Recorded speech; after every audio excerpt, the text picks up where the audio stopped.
जमशेदजी टाटा महज एक उद्यमी नहीं थे जिन्होंने भारतीयों को औद्योगिक देशों की श्रेणी में स्थान दिलाने में मदद की।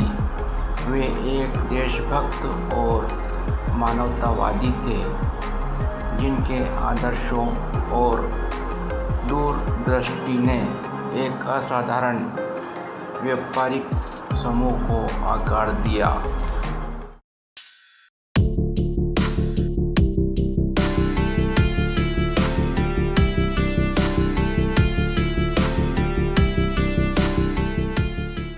रेलवे जंक्शन तक सुगम पहुंच और पानी और ईंधन की प्रचुर आपूर्ति। महाराष्ट्र के कपास उत्पादक क्षेत्र के मध्य में स्थित नागपुर इन सभी शर्तों को पूरा करता था। 1874 में जमशेदजी ने 1.5 लाख रुपये की प्रारंभिक पूंजी के साथ central India spinning, weaving and manufacturing company नामक एक नया उद्यम शुरू किया। 3 साल बाद उनका उद्यम अपने भाग्य को साकार करने के लिए तैयार था।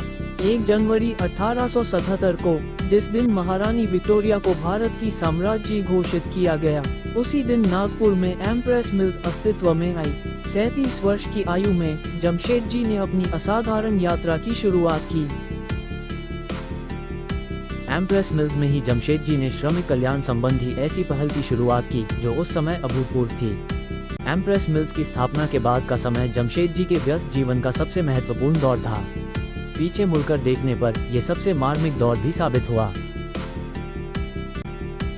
लगभग 1880 से लेकर 1904 में अपनी मृत्यु तक जमशेदजी अपने जीवन के 3 महान विचारों में लीन रहे। एक लौह और इस्पात कंपनी की स्थापना, जल विद्युत उत्पादन और एक विश्व स्तरीय शिक्षण संस्थान की स्थापना जो भारतीयों को विज्ञान की शिक्षा प्रदान करे। जमशेदजी के जीवन काल में इनमें से कोई भी विचार साकार नहीं हो सका, लेकिन उनके द्वारा बोए गए बीज, उनके द्वारा किया गया कार्य और अपने इन 3 सपनों को पूरा करने में उनके द्वारा प्रदर्शित दृढ़ इच्छा शक्ति ने ये सुनिश्चित किया कि वे शानदार ढंग से साकार हों। लोहे और इस्पात का विचार तब जागा जब जमशेदजी अपनी कपड़ा मिल के लिए नई मशीनरी देखने मैनचेस्टर गए थे और वहां उन्होंने थॉमस कार्लाइल का व्याख्यान सुना। 1880 के दशक की शुरुआत तक उन्होंने दुनिया के सर्वश्रेष्ठ इस्पात संयंत्रों के बराबर का संयंत्र बनाने का पक्का इरादा कर लिया था। यह एक बहुत बड़ा काम था। औद्योगिक क्रांति जिसने ब्रिटेन और अन्य देशों को बदल दिया था, वह लगभग पूरी तरह से भारत से अछूती रही थी। सरकारी नीतियों में दखल, दुर्गम क्षेत्रों में खोज की जटिलताएं और बदकिस्मती ने हालात और भी बदतर बना दिए। जमशेदजी को हर मोड़ पर उन बाधाओं का सामना करना पड़ा जिन्हें उनके जीवनीकार फ्रैंक हैरिस ने पूर्व को आधुनिक बनाने का प्रयास करने वाले अग्रदूतों के रास्ते में आने वाली अजीबोगरीब रुकावटें कहा है।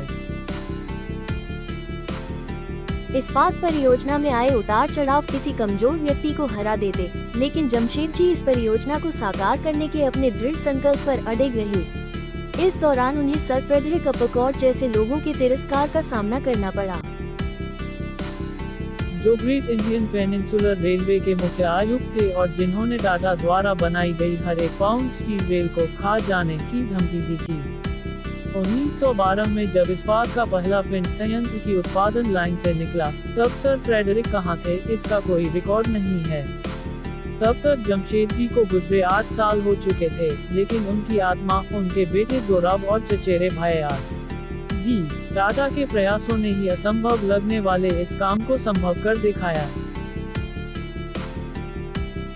जमशेदजी द्वारा नियोजित और कार्यान्वित की गई भौतिक परियोजनाएं एक व्यापक विचार का मात्र एक हिस्सा थी। उनके दूरदर्शी व्यक्तित्व का अंदाजा उनके श्रमिकों और उनके कल्याण के प्रति उनके दृष्टिकोण से लगाया जा सकता है। पश्चिम में कानून बनने से बहुत पहले ही जमशेदजी ने अपने श्रमिकों को कम कार्य घंटे, हवादार कार्यस्थल और भविष्य निधि एवं ग्रेच्युटी जैसी सुविधाएं प्रदान की थी।